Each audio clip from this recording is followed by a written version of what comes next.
Today, I'm attempting to do something nobody's ever dared to do. Go back in time to the very first World Cup tournament and re-simulate every World Cup ever. Starting from 1930 until we reach the present day with the 2026 World Cup less than a year away. We're time traveling our way through football history today, so strap in. Exploring the beautiful games past with the classic patch mod for FIFA 16, which lets us go back as far as the 1800s. It acts as a football time machine, so we're rewinding to July 13th, 1930, when the first World Cup kicked off. We have all the time accurate players, teams, kits, competition rules, match balls, scoreboards and broadcast packages, retro stadiums, authentic groups and formats of all the previous World Cup tournaments, and of course the retro World Cup trophy. This is seriously the most legitimate way you can experience the past for international football and club football history, which I won't delve into today, but that is also available in this mod. Nevertheless, I'll be re-simulating every single tournament up until the big dance final, where we'll watch all the action unfold and keep track of the winners and finalists to see if history is going to repeat itself or we're going to see some teams rewrite the record books, and if this re-simulation could write some history of its own. If you want to experience this mod for yourselves at home, I've left the link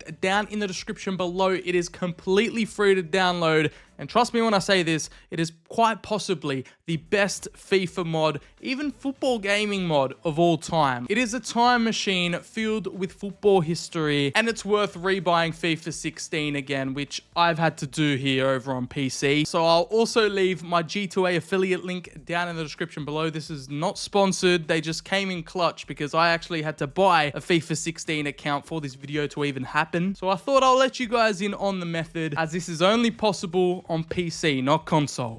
So let's get kicked off with the first recorded FIFA World Cup ever. The 1930 World Cup hosted in Uruguay, where we had 13 teams, 13 nations from 3 different confederations, all participating in the first iteration. This is how the tournament was formatted. Of course, you've got an uneven number of teams here. So we've got Group A with 4 nations, the only group to have 4 with Argentina, Chile, France, and Mexico. Meanwhile, Group B only has 3 with Yugoslavia, Bolivia, and Brazil. And in Group C, it's Peru, Uruguay, and Romania. Meanwhile, to finish it off in Group D, it's the United States, Paraguay, and Belgium. To think that this has expanded to a 48-team World Cup nowadays is just crazy. Like, we're nearly coming up to the 100-year anniversary of this tournament, of this thing, and we've got teams out here like Mexico playing a 2 at the back. Like, this was just a completely different time, a completely different era. Anyways, we'll simulate our way to the big one. It was actually Uruguay versus Argentina in the final, with Uruguay winning the first ever World Cup. So progressing out of the group stages was the team who finished first, and Argentina with 3 wins have 6 points. Yes, this was the era where a win only got you 2 points. So Brazil snuck out of the group, only playing 2 games. With 1 win,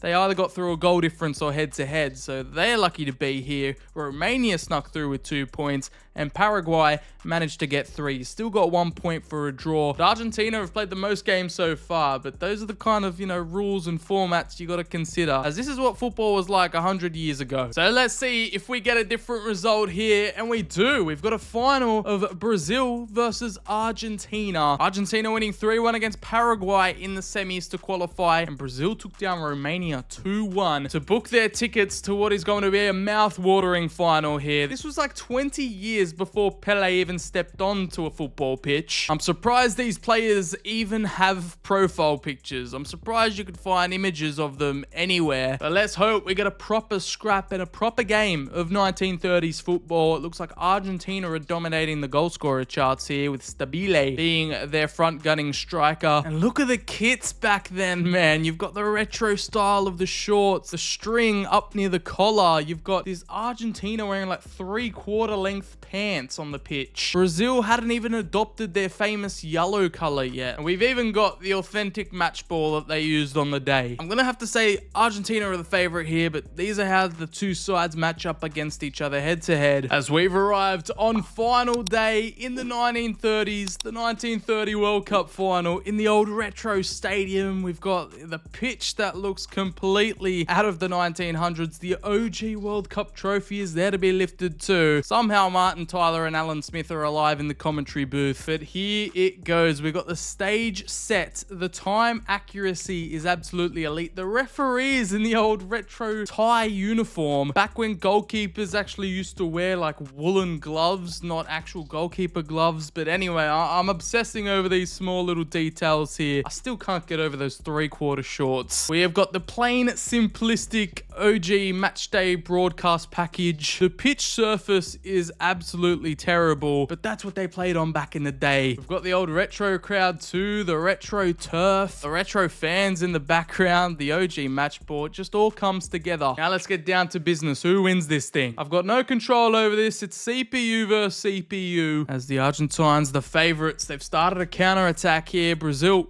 pushed men forward with only 2 at the back. There is going to be space to exploit with these old school, old-fashioned systems that, I guess they didn't really play with systems, but just the way they used to play. We've got the retro goal nets, the retro goal posts, the retro photographers on the sidelines too. Like, the retro details are absolutely remarkable. Here we go, Argentina, ready to put their stamp on this final, and it's a big save from Veloso in between the sticks. Here we go, Argentina with a big chance, and Veloso to the rescue again for Brazil. The dangerous delivery here, free header, and Veloso again is having the game of his life. Here we go, Argentina on the counter attack.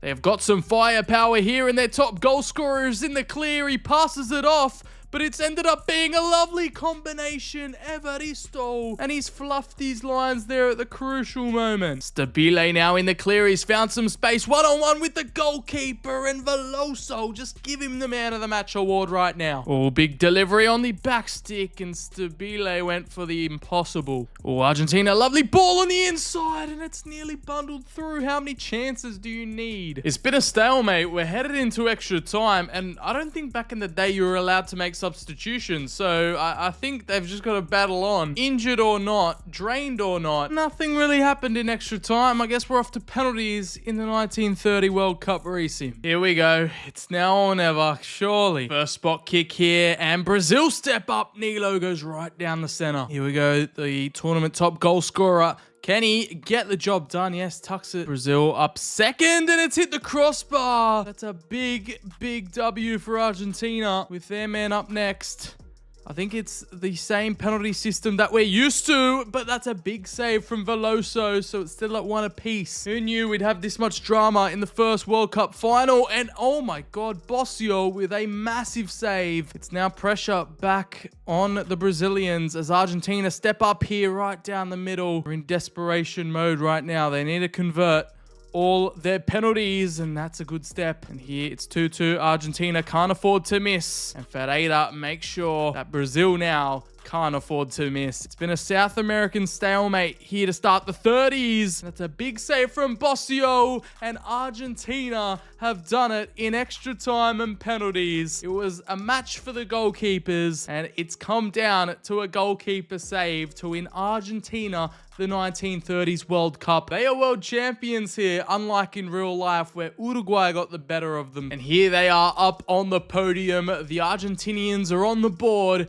and have kicked off this World Cup re-simulation with their biggest win against their bitter rivals. It's the OG World Cup trophy to be lifted. The Albi Celeste have rewritten history in this one. So as they bask in the celebrations and lift the trophy up high, the world champions, can they do it again and go back to back? Let's fast forward 4 years and see what the 1934 World Cup, the second edition, has in store. Now, the 1934 tournament was hosted in Italy, won by Italy, of course, my Italia, winning their first ever world title at the time against Czechoslovakia in the final 2-1. So let's see, I mean, we've got Argentina now defending their crown. In real life, it would have been Uruguay, who aren't participating in this tournament for some reason. They didn't qualify, and we have now reached up to 16 nations. And I was about to say the group stages are as followed, but in this edition of the tournament, yes, they just started off with 16 teams, and it turned out to be the round of 16, so no groups. Even though they had the perfect number of nations for 4 groups of 4, it was just automatically in this bracket format. And these were the exact matchups that we had in real life. So it was Italy versus United States, Spain versus Brazil, Sweden taking on Argentina, so on and so forth. And I mean, no wonder why Italy won the whole thing. Like, look at their team. They have got some of the best players at that time of the era, with Ferrari, Miazza, Monti at the back. And I mean, I guess that's why they only had like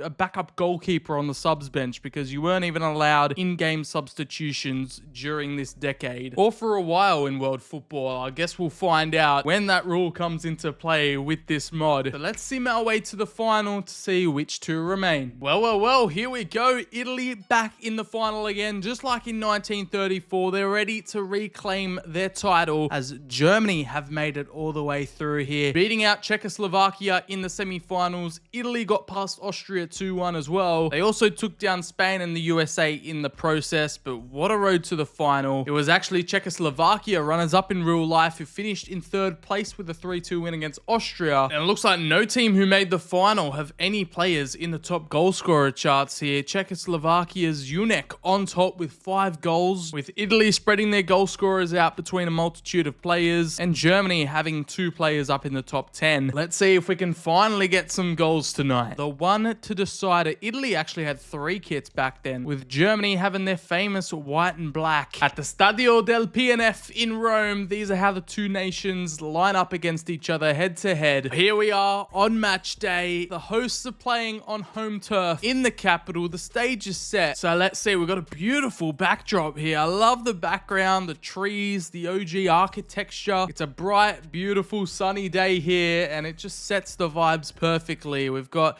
even some face scans here for players. It's just a perfect retro atmosphere. This is another historical rivalry, like Italy versus Germany in general. So let's get proceedings underway. Second ever World Cup final. Let's get it. Now, I don't think anyone alive watching this video would be born in 1934. I mean, my nonno would have been born like 2 years later, so he wasn't even alive to see Italy win their first ever World Cup. So I'm glad I can relive it here in FIFA with the classic mod. I love like the soldiers and that on the sidelines watching the game. Just those little realistic details are so cool to see. I've got Italia on the way forward. Look at this run.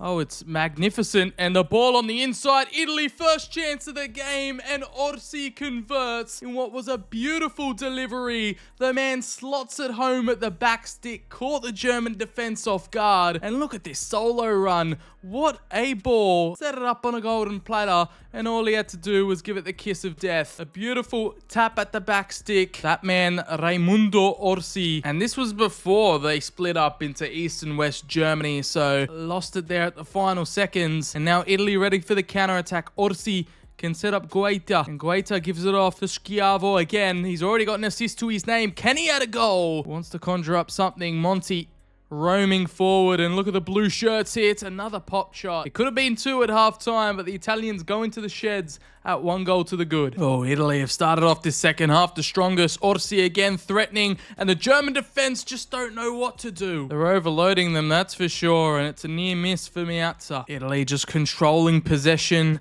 taking control of this match, and as soon as I say that, the commentators curse, but yeah, they're just asserting their dominance. And Italy now trying to get this second to get a decent advantage, as Bertolini on the edge of the area doesn't pull the trigger. Ferraris finds. Now the space is opened up in the middle here. Monti has a chance from outside the area, but gives it off, and it's Kress who forces it out for another corner. The Azzurri, they might have done it there, and it looks like the referee has called it early, and now they can celebrate on their home soil in the capital. And they did what they needed to do, came out with an early attack, caught the Germans off guard, and it was a professional display. They got the job done. They did what they needed to do. It wasn't anything spectacular. It wasn't champagne football, but they got the important goal. And now with this camera angle, I feel like I'm in the crowd, but they win the 1934 World Cup. Europe's on the board. Italy's on the board, and their captain in between the sticks will lift the OG trophy up high. You gotta say, the podium, the scenery, it's just spectacular. It's just picturesque, and they're going to be partying long hard into the night. But let's fast forward 4 more years into the future for the the third World Cup. 1938's up next as the Italians make sure that the 1934 trophy will be returning back to the cabinet. Rounding off the decade and capping off the 40s, the 1938 World Cup hosted in France, where Italy, the reigning champions in real life and this re-simulation, are aiming to go back to back, and that's exactly what they did in real life. It was Italy versus Hungary in the final, where the Italians won 4-2 in a 6-goal thriller. We're back to 16 nations, we're back to the round of 16 format, where we've got teams like Cuba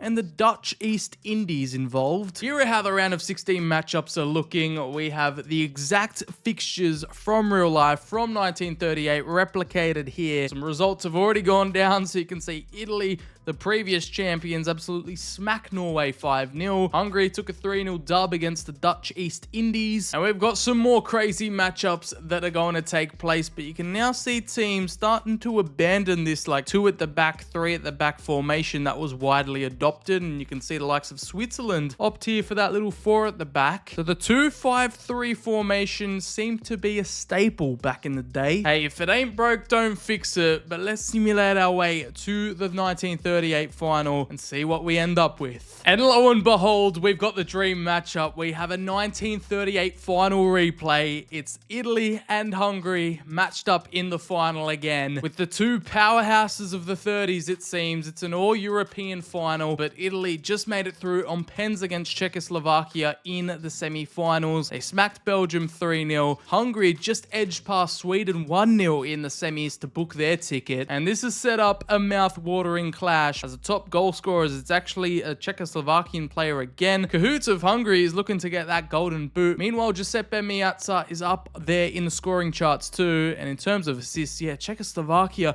they've always got those individual stars, but have failed to reach the big dance again. Now, how do these two sides compare? We've got the reigning champs here who have kept a lot of their core players like Ferrari and Meazza in the middle of the park, the main playmakers. However, they've lost some key attackers in the front third. We've got Piola, the 92 rated striker up front. They've lost a bit of 90 rated firepower at the back too. They've got a new goalkeeper. So can they do it again up against this Hungary squad where it was kind of that era just before, like 20 years before their golden age in the 50s, days before Puskás? But just take a look at that front 4 trident. Toldi, Sarosi, Zlengla, all 90 plus overalls. They've got a solid squad. This should be a marquee matchup live from the Stade des Colombes in Paris. Let's get this rematch of the century underway. And I love how the retro stadiums are here. We've had a different venue for every single final we've had so far, and they all look completely different. We still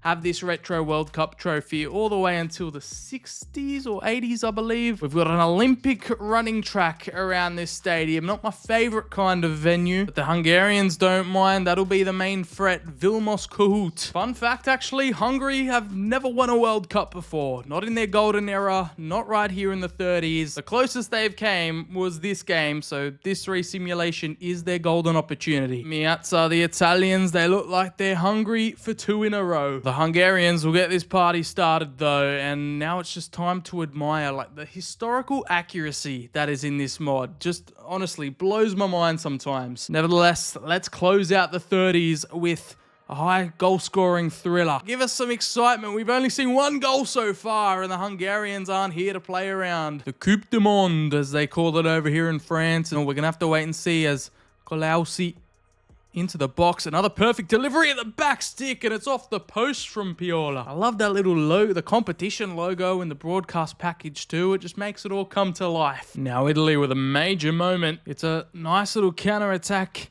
as Biavati on the right-hand flank. Can he get the ball inside? There are 3 men in the middle. The back heel, it's actually a handball of Biro, but the referee doesn't see it. With a bad touch, and Locatelli capitalizes. We have Biavati finds Locatelli again, and there's a free man in the middle, Piola. And again, can't seem to get it right. And Kolausi, who scored in the final in real life, can he spark up something? Both sides need a little bit of an attacking inspiration. Piola finds Ferrari, who just takes the shot. On the search for the golden boot, but he wants to give an assist as Oliveri has to come in clutch at the near post. Are we going goalless at the half? It was a very cagey opening 45. Looks like it's going to be one moment of brilliance to break the deadlock here as Piola One-on-one with his defender, finds a crucial ball inside to Biavati, and he skims the wrong side of the net. Could have taken a touch there, but he decided to hit it first time, and it just wasn't the play. Come on, boys. Give us a go. Give us some action. Sass needs to get rid. Lazar inside. Says Lazar has set up the man up front, who's got too long of a name. I can't pronounce it, but that was a brilliant piece of play. Dissected the Italian defense with some intricate passing play. That was beautiful connection all across. Sass held it on for a bit too long, but look at this. 1, 2, 3. The reigning champs are 1-0 down, looking for answers, and Hungary take their moment. And Guayula Zasengala puts it into the back of the net, 57th minute, and now we've got a game on our hands. And Hungary in here again. Kahoot is going to set up him again, and he could have gone for the double, but again, the team play, they love this tiki-taka. Meazza, lovely little link up that they've had all game, but they're just running out of steam, running out of puff. Biavati doesn't give up though, and he's going to find a nice delivery at the back stick. Sabo has to put it over, and that is it. They've caught it there. Sazengla has the final word and has rewritten history with this 38 World Cup final resim. The Yatsuri can't go back-to-back in the 30s, and now Hungary claim their first ever world title. I guess they kind of took Italy's playbook from the 1934 final, got their goal, and just had a professional day out. They did the little things right. They just grinded Italy down, shut down all their attacks. Didn't really concede too many shots either. They were just solid all around the pitch. The defense was locked up tight, and they are now 1938 Coupe du Monde champions. And for the first time, the national team get the job done. Was promised more goals, according to the real life score, 4-2. It's another 1-0 final win. They've knocked the world champions off their perch. And as I've gotten here back into the menus for the end of the tournament, I've actually realized they give out awards at the end of it. So player of the competition, it's Kahoot for Hungary, as he also takes home the golden boot tied up top. And we close out the 30s. We close out the decade. Next up, it's 1942. Let's fast forward into a new decade 4 years later. You sure about that? You sure about that?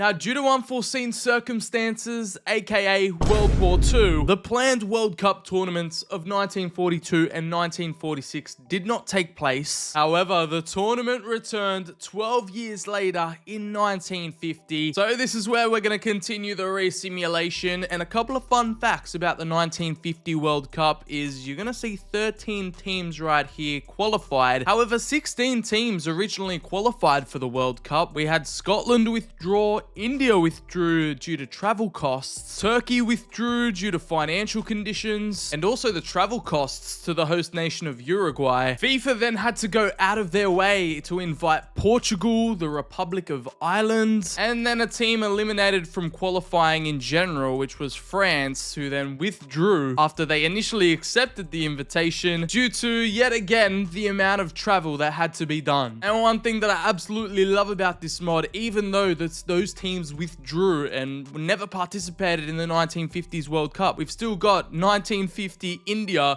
who would have technically played at the World Cup, but never actually did. But I guess now you can go back and see how India would have performed, or if Portugal, Ireland, and France actually accepted the invitation, so you can rewrite history in that way. But yeah, in this resim, we're just keeping it as realistic as possible, because the more I look into it, this tournament was absolute chaos. The first return after the World War, the world was in disarray, and clearly football, the World Cup, wasn't at the forefront of the mind. But it's still a miracle how this World Cup has even played out, as in Group A, we've got Brazil, Yugoslavia, Mexico, and Switzerland. In Group B, Spain, England, the United States, and Chile. And due to the countries withdrawing and no one accepting the invites, we've got Group C, who was meant to have 4 teams, but we've got Sweden, Paraguay, and Italy. And in Group D, we only have 2 teams, with 1 making it out. Yeah, you can see the vision here. It was supposed to be 4 groups of 4, but again, logistical reasons just threw this tournament structure into complete disarray. This is a tournament where the hosts Uruguay claimed their 2nd championship in World Cup history against fellow fierce South American rivals Brazil. We're dealing with a little bit of a different tournament structure here. So in Group Group A, we had Brazil qualifying through, finished top on goal difference or head-to-head. 5 points, just like Yugoslavia, but they made it through. Spain on top with 6 points here. England, Chile, and the US all knocked out. Sweden made it out of Group C alive, and Uruguay took down Bolivia in only one game they needed to win. Got themselves the 2 points and qualified for the final round, where the top 4 teams didn't get put into the knockouts, but got put into this one finals group. And it's pretty much whoever finishes on top of this group after 3 matches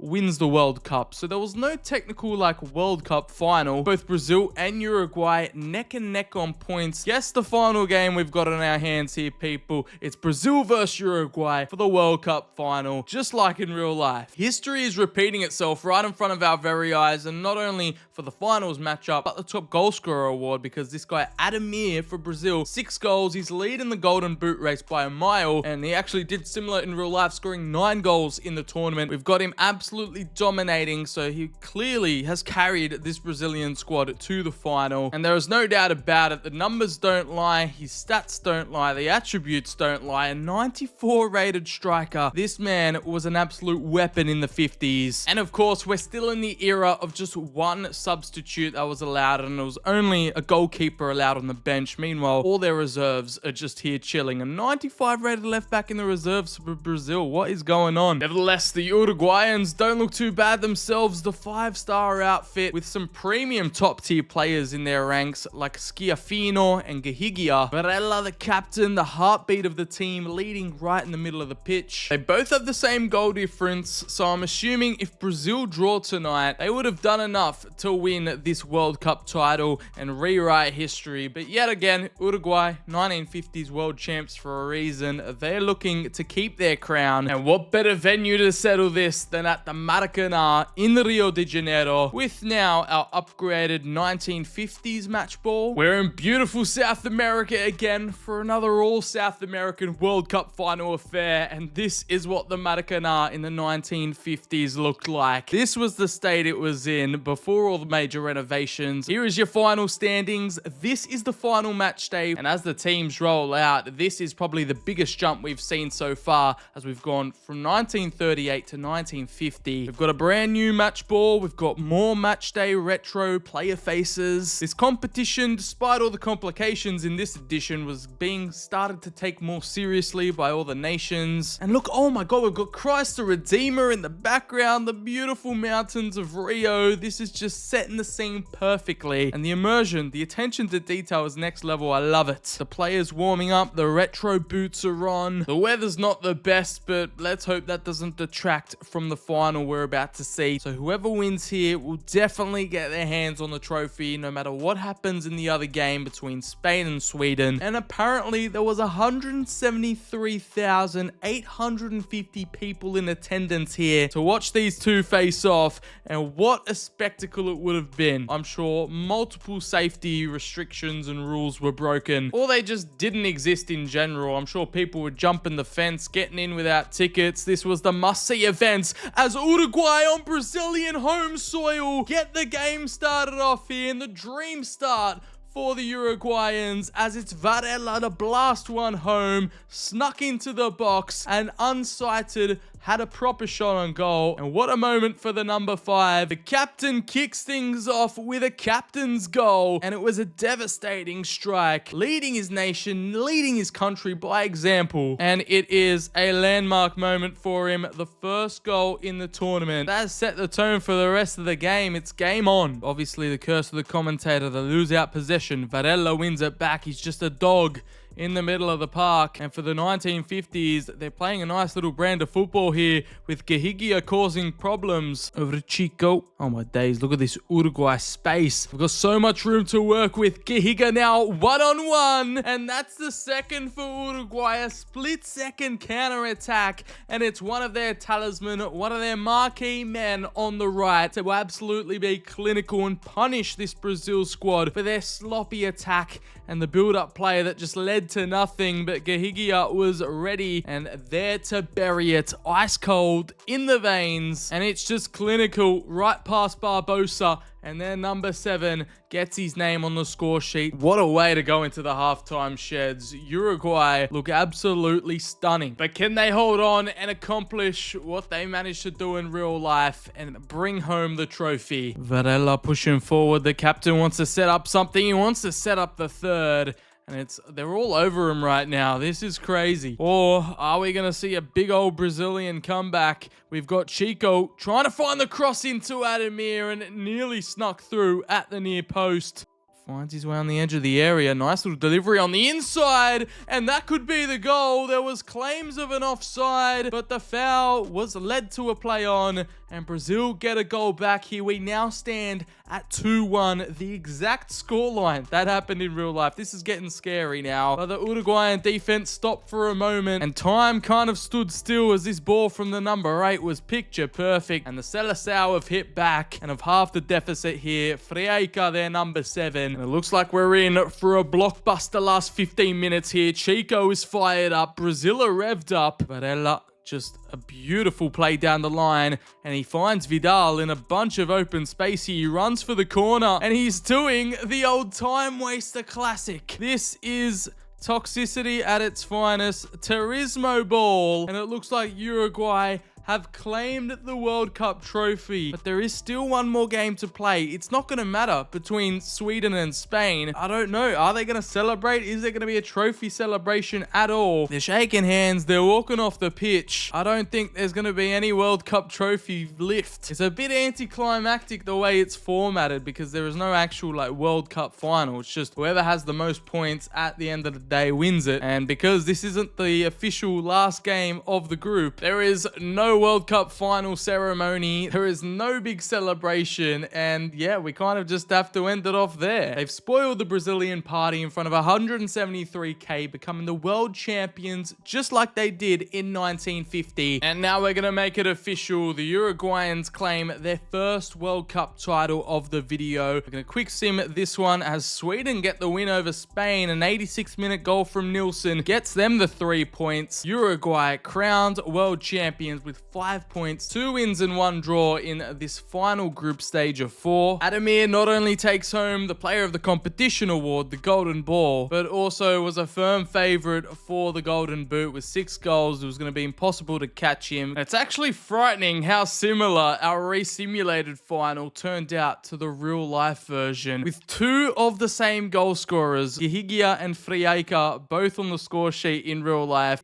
I don't know, that is just crazy to think about. As things stand, we've had 4 different World Cup winners so far, 2 from South America, 2 from Europe. So now let's kick on 4 years later to 1954, hosted in Switzerland. And by the looks of it, with 16 teams, we don't have any of the logistical nightmares we saw in the 1950 edition. Here in 1954, we've got 16 teams, 4 groups of 4, no withdrawals, no financial or travel issues. With our resim reigning champions, Uruguay, they're up against the real-life champions, West Germany, who took out this 5-star Hungarian outfit in the final 3-2. And here is what we're working with. Here are the 4 groups of 4, with Brazil, France, Mexico, and Yugoslavia making up Group A. Over in Group B, we've got Hungary, Turkey, South Korea, and West Germany. So we're going to see that real-life finals matchup in the group stages. With Group C, Uruguay, Austria, Czechoslovakia, and Scotland were drawn together.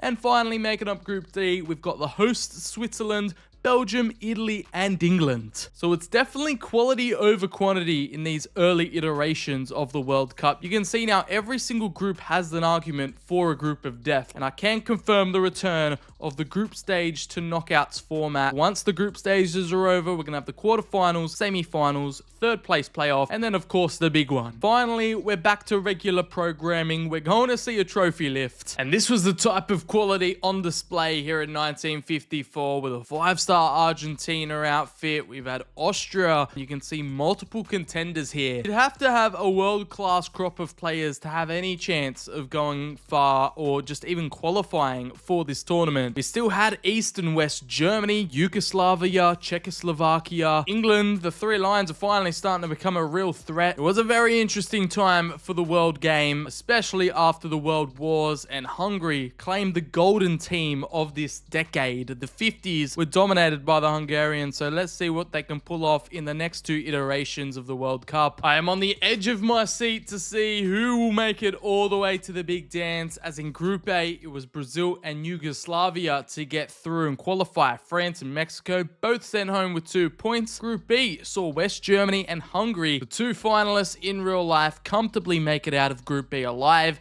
Meanwhile, Uruguay and Scotland qualify for the the quarterfinals, as Austria and Czechoslovakia get sent packing, as both England and Italy, by the skin of their teeth, make it through out of Group D. Switzerland, the hosts, and Belgium are knocked out, which sets up the knockout stages, and it looks like it is a Hungary v England final. The three lions will be taking on the golden generation of Hungary after they defeated Italy 2-0 in the semi-finals, and the Englishmen got the better over Brazil on penalty shootouts after it finished 1-1. West Germany falling against Brazil 3-2. They don't get to reclaim the 1954 World Cup trophy. And it looks like we're not only going to have a battle to see who becomes world champion, but who is going to take home the golden boot here. Both Puskás and Taylor for England tied on 4 goals. This could go down to the wire, and it is two juggernauts of the 50s ready to do battle, and England and get the chance to lift up the World Cup 12 years before they do it in real life in 1966. So I hope we're in for an all-timer here tonight at the Wankdorf Stadion. These are how the two sides are lining up, and I mean, both have got their fair share of talent. England with some 90 rated gems in there. Matthews, Lofthouse, and Finney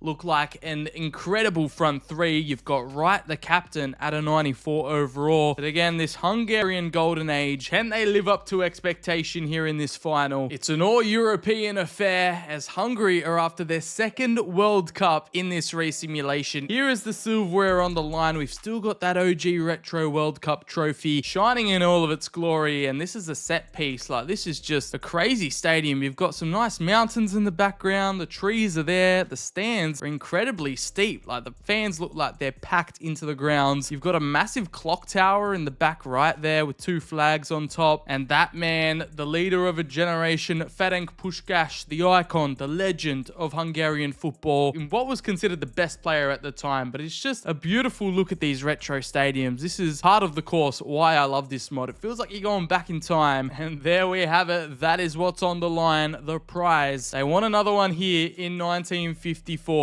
So strap yourselves in, lads. It's going to be an intense encounter, I'll tell you that for free, as they both love attacking free-flowing football. This was the standard in the 50s. But who's going to stand up for their nation here? The Hungarians are hungry. Of course, never won one in real life, but this re-simulation is proving otherwise. They're making up for it here. Their number 8, with a bit of individual brilliance, finds the top left corner, and oh, it was just a pinpoint strike, floated into the upper echelons of the net, and the stadium goes crazy. It's your boy Sandor Kokasiz. I've got no idea. These Hungarian names are impossible to pronounce, but it's a 7th minute goal to shell shock the English here, but still doesn't take away from the grandeur and significance of this matchup here, as Hungary in again at the back stick, and Koshikis could have gotten his second on the opposite flank. That was a golden moment to double their lead, and they'll go into the sheds 1-0 to the good, 1 up. England not really providing any threat going forward, and Puskás is just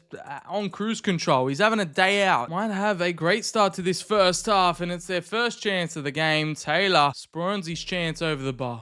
But are they going to get it nonetheless, as Puskás just takes a pot shot from outside the box, and that is Ballon d'Or winner. Amazing goal getter Puskás, stamping his mark on this final in front of the wooden fence. He sends the crowd into raptures. I love this view from the Peter Crouch angle. I get a brilliant view of the goal. Nonetheless, it's Ferenc Puskás at his glorious best. He waves his magic wand over this final, and the Real Madrid man leading his country by example. He wants that golden boot. He wants the World Cup title, and now they have 13 minutes left to rescue this match. But Hungary, again, just look way too solid. They ain't letting anything in. Uh-oh. England, what? Oh, that was the moment. Matthews misses an open goal and skies it. A goalkeeper mistake for the ages. All he needed to do was pass that into the goal, and they would have had a fighting chance. You can't ride it, man. You can't ride it. The Three Lions now look to go 3-0 down. It's off the post, right back into the path of the Hungarian, and that is the final dagger, the final nail in the coffin, and the number 8 gets his second goal of the day. And now Ferenc Puskás with a goal and an assist to his name. A double up for Koshikis, and it's an open goal. He didn't sky that one over the bar. It's a professional,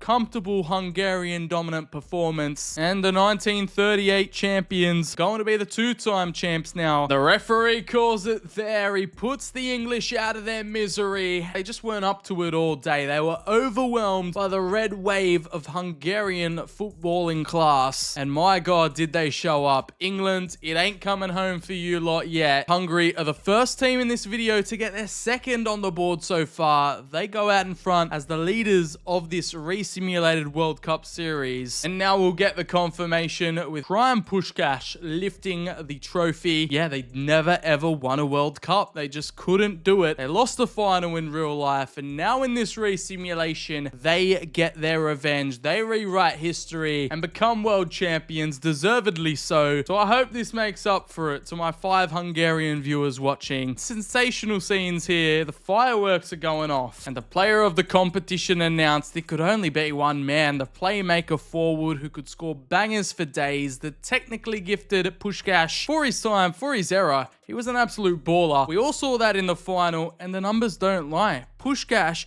actually ties it with his teammate. 5 goals apiece. It's a shared golden boot. And the Hungarian defense is laser tight with 4 clean sheets for the goalkeeper. Defense wins your championships, people. And what a turnout. What a performance. Oh my Lord. I got a tear running down my face. I didn't realize he was 97 rated. That is absolute insanity. That is scary. He was him back in the 50s. All right, let's close out the decade. Let's go ahead 4 years into the future. 1958. Here we come. So we're going to close out the 50s with the 1958 World Cup hosted in Sweden. The first Scandinavian host takes center stage, and there is no tournament expansion to mention. It is just the classic 4 groups of 4, 16 teams. We've got all the big boys back. We've got all the world powerhouses, and the lowest ranked team is actually Mexico, being a 4-star outfit. On paper, it looks like Brazil are the best team at the tournament with 91 attack, 87 midfield, 87 defense. West Germany might give them a run for their money, but let's get stuck in to close out part 1. Are we going to see history rewritten as the tables and the group stages with West Germany, Argentina, Czechoslovakia, and newly qualified Northern Ireland to make up Group A? Drawn into Group B, we've got France, Scotland, Paraguay, and Yugoslavia. Group C sees the hosts Sweden, Wales, Mexico, and the reigning champions in this re-sim, Hungary, matched up together. And to finalize Group D, Brazil, England, Austria, and the Soviet Union to do battle and fight it out for this prestigious trophy. And we're still in the era of 2 points for a win and 1 substitute, 1 player allowed on the bench being the goalkeeper. I still don't know how they did it back in the day. Like, if your player just copped a broken leg or like got a broken arm in the middle of the game, they either just had to play on or were just forced off. They weren't allowed to replace anyone. If you injured the other team, they were literally just forced down to 10 men. Crazy times. I haven't mentioned it so far, but the World Cup branding and like the logo for the tournament looked just like so iconic. Like, it had its own character about it. It looks like its own postage stamp. I don't know. There's something just so vintage and cool looking. Nevertheless, here are the kind of outfits and players we're dealing with. Obviously, there is some major quality on display and some nations that are keen to get their hands on their first World Cup of the video so far. Are we going to see a new nation take the title, or Will someone get their second or third? Oh my days, lads. How did Spain not qualify for this World Cup? This 5-star team with Di Stefano leading the line for them up top. That's brutal. That honestly. The World Cup back in these days, back in this time, it was only the best of the best allowed in. And here's how the group stages turns out. In 1958, Czechoslovakia and Argentina top Group A to knock out heavy favorites West Germany. They haven't had a good time in this resimulation whatsoever. Northern Ireland finished bottom, and over in Group B we've got France and Scotland making it out, with both Yugoslavia and Paraguay 1 point apiece, not good enough. And in Group C, Wales and Hungary knock out the host Sweden, who actually made it all the way to the final in real life, so that's a major disappointment for them. And Group D saw the Soviet Union and Brazil top with 5 points each. England, abysmal display after their 1954 finals capitulation. They haven't helped their cause as Austria finished bottom with 1 point. And the knockout rounds see Brazil and the Soviet Union fight their way through the quarters and the semis, meeting up in the final for one huge showdown going on here. 3-0 win versus Wales, 3-0 win versus Yugoslavia, and Soviet Union, you know, they just beat who's in front of them. 2-0 win versus Hungary, kicking out the 1954 World Cup champs, and took down another heavy favorite, France, 2-1, who had the top goal scorer in real life with 13 goals in this tournament alone. This guy right here, Just Fontaine, 13 goals in one tournament, in one World Cup. That's got to be a record in its own right, because that is ungodly numbers. He only managed 2 goals and 2 assists in this resimulation though. And in the third place matchup, it was France to claim the third spot, with taking down Czechoslovakia 3-1, which now leaves us with the final big dance. We've got the top goal scorers list, Vincent on top. However, Pele